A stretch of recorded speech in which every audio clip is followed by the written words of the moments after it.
Marcos Tabarcachi quedó a la deriva en las playas de San Clemente del Tuyú, más precisamente en las playas de Punta Rasa. No tenía agua, no tenía abrigo, ni comida, ni teléfono, pero luchó contra olas gigantes, resistió la hipotermia y remó hasta que se le entumecieron los brazos. Esta es una historia más que nos muestra los peligros que representa el mar, más precisamente los peligros que representa el mar en Punta Rasa, donde no hay vigilancia, no hay guardacosta, ni hay mantenimiento.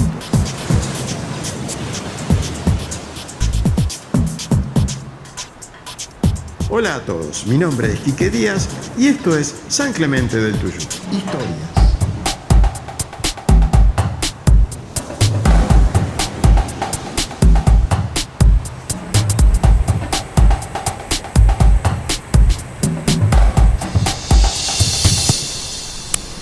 Marcos y Carla, su mujer, habían elegido pasar sus vacaciones de verano en Mar de Ajó. Vivían en Palpalá, Jujuy, y ni ella ni el hijo de la pareja, que en ese entonces tenía 2 años, conocían el mar.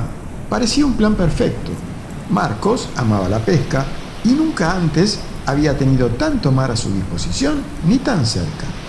Se alojaron en la casa de unos tíos que tenían un kayak.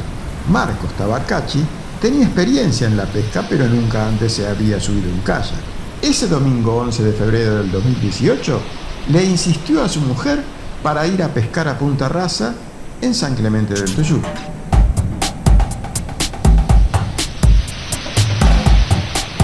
Todos nos dijeron que no fuéramos porque era muy tarde, pero yo estaba tan desesperado por ir que convencí a mi señora. Cerca de las 3 de la tarde monté la embarcación en el techo del auto, agarré la mochila y salí. Me meto media hora y salgo, le dijo a su mujer ya frente al mar. Iba a ser un rato tan corto que trató de no llevar demasiado peso. No agarró agua, no cargó comida, dejó el celular. Marcos remó unos 100 metros mar adentro y se puso a pescar.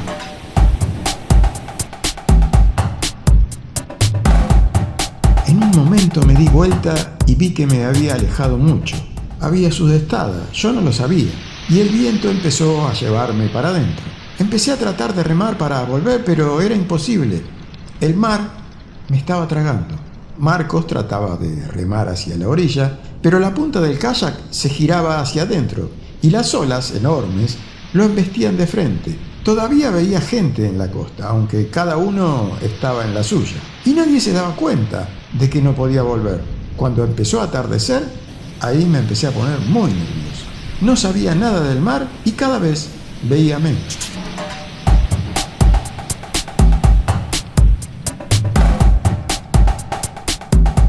Marcos creyó que Carla Aguilera, su mujer, no se había dado cuenta. Si no, pensó, alguien tendría que haber entrado con una lancha a buscarme. Pero a las 17, ella ya había llamado a Defensa Civil. Prefectura también había recibido el pedido de auxilio. La primera fue una noche sin luna. Veía el faro hasta que dejé de verlo. Ya estaba desesperado y sentí un frío terrible cuando vi el helicóptero que apuntaba hacia el mar con un reflector. Sentí alivio, pero enseguida me di cuenta de que no me veía. Abrí rápido la mochila para buscar la linterna. Recién ahí me acordé que el día anterior había cambiado una goma y había dejado la linterna en la guantera del auto. En la mochila encontró una luz química de esas que se iluminan cuando se quiebra y pensó en pegarla con cinta aisladora a la punta de la caña, pero temblaba tanto de frío que se me cayó al mar.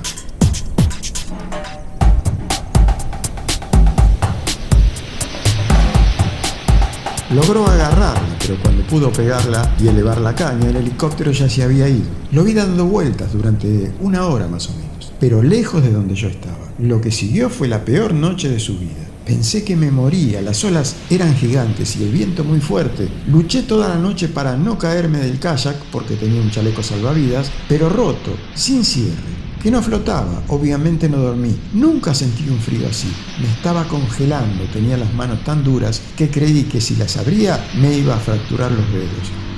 Estaba en remera, short de fútbol y zapatillas.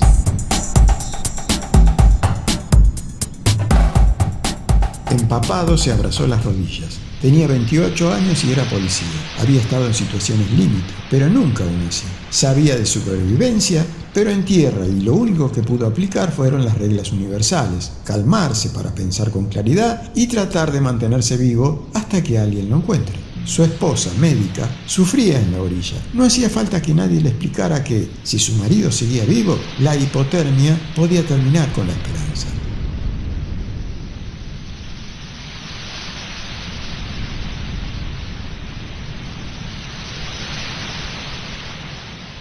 El lunes, cuando amaneció, Marcos había luchado tanto contra las olas que estaba extenuado. Igual me mentalicé. Pensé, si no vuelvo solo, no vuelvo más. Me repetía, lento pero seguro. Remé sin parar guiándome por el sol. Me acordaba dónde había salido. El sol perpendicular indicó que ya era mediodía. El reflejo en el mar no le permitía abrir los ojos y Marcos seguía sin haber llegado a ningún lado. No tenía hambre, supongo que por la adrenalina, pero la sed era terrible.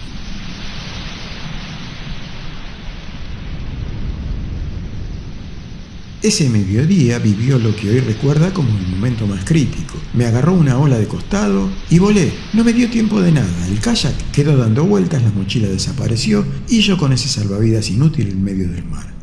De repente sentí que algo me tiraba de la pierna para abajo. Se me había enredado la soga con el ancla en la rodilla. Dice, o sea, él cuenta, que ya no tenía fuerzas y que fue la primera vez que pensó en dejarse morir. Uno piensa en rendirse, dice, bueno, es increíble, pero me pasó. No estaba por morir en un choque sin darme cuenta de nada.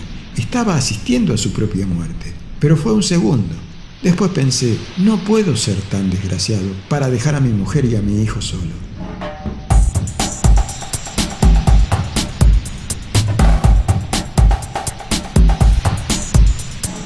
Se desenredó, pero no logró subir al kayak. La única forma fue darlo vuelta, dejarlo como una tabla de surf y sentarme con las piernas abiertas. Tenía las piernas en el agua cuando vi a los tiburones.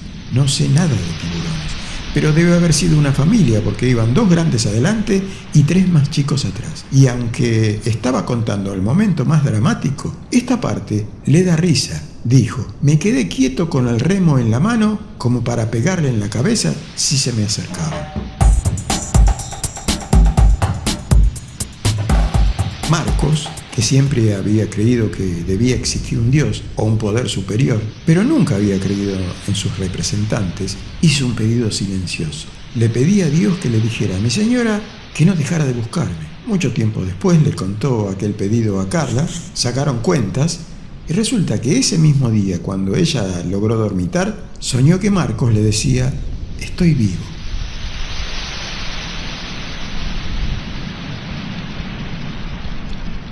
Cuenta Marcos que el lunes por la tarde comenzó a despedirse de todos. Pensó que había hecho mal y que había hecho bien. Pidió disculpas a quienes había lastimado y le pidió perdón a su hijo porque no iba a poder criarlo. Después escuchó que alguien se zambullía cerca. Eran lobos marinos. Un día antes habíamos ido a Mundo Marino y habían explicado que los de ahí, o sea, los lobos marinos que estaban ahí, estaban entrenados, pero que en verdad a los lobos no les gusta la gente. Volvió a quedarse quieto, seguro de que iban a atacarlo cuando estuviera desprevenido. Pero se fueron. El sol empezó a retirarse y a crecer la segunda noche.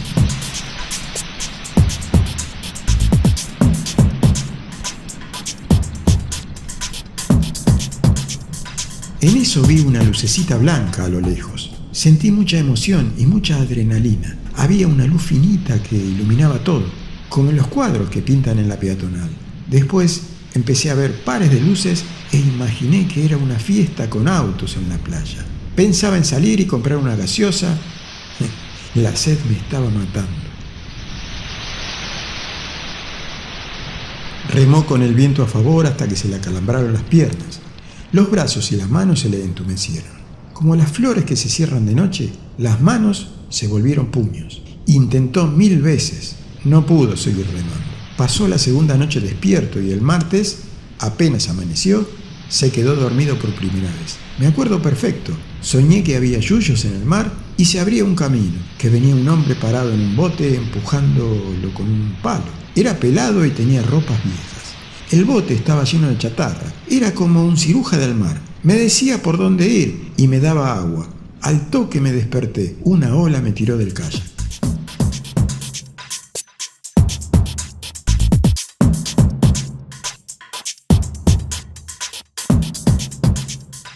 Al mediodía dejó de remar y entendió que ya no iba a poder seguir. Calculó por la sed que a lo sumo le quedaban un día de vida. Sabía que no podía probar el agua de mar y empezó a tragar menos para economizar saliva. Estaba abatido cuando escuchó primero y vio después la avioneta blanca. Le pareció que lo habían visto, pero no se animó a celebrar. La avioneta se alejó, pero después volvió y alguien arrojó un tarro en el mar que empezó a hacer humo.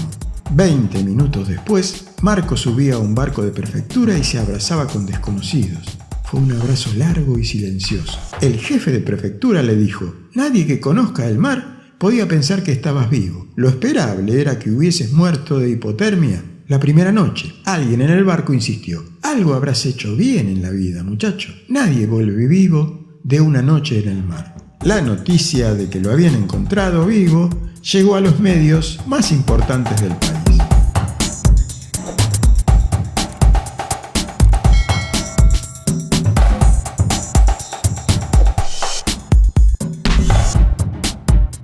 Desde el barco le permitieron llamar a su mujer. Cuando me atendió le dije: «Soy yo». Fue un griterío bárbaro. Mi mamá y mi papá habían venido de Jujuy y estaban ahí con ella. Estaban mis tíos, todos. Marcos había aparecido en Santa Teresita, 18 kilómetros mar adentro. Alguien filmó la llegada a la orilla.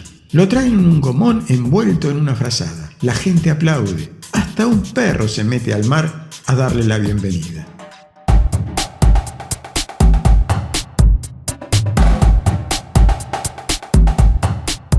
Hasta ese día yo era la típica persona que trabaja mucho para comprar cosas, la casa, el auto.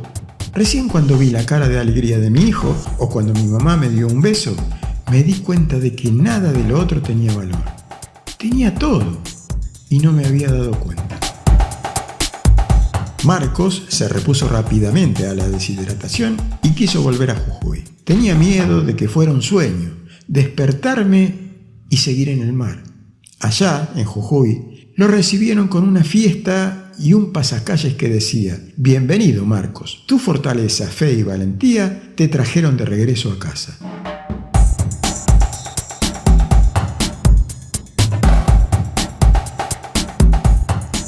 El mar, sin embargo, no se convirtió en un enemigo.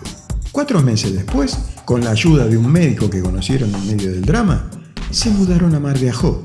Marcos dejó la policía y ahora trabaja en un hotel. Carla es ginecóloga en el hospital local. A fin de año y de la mano de su hijo, se casaron.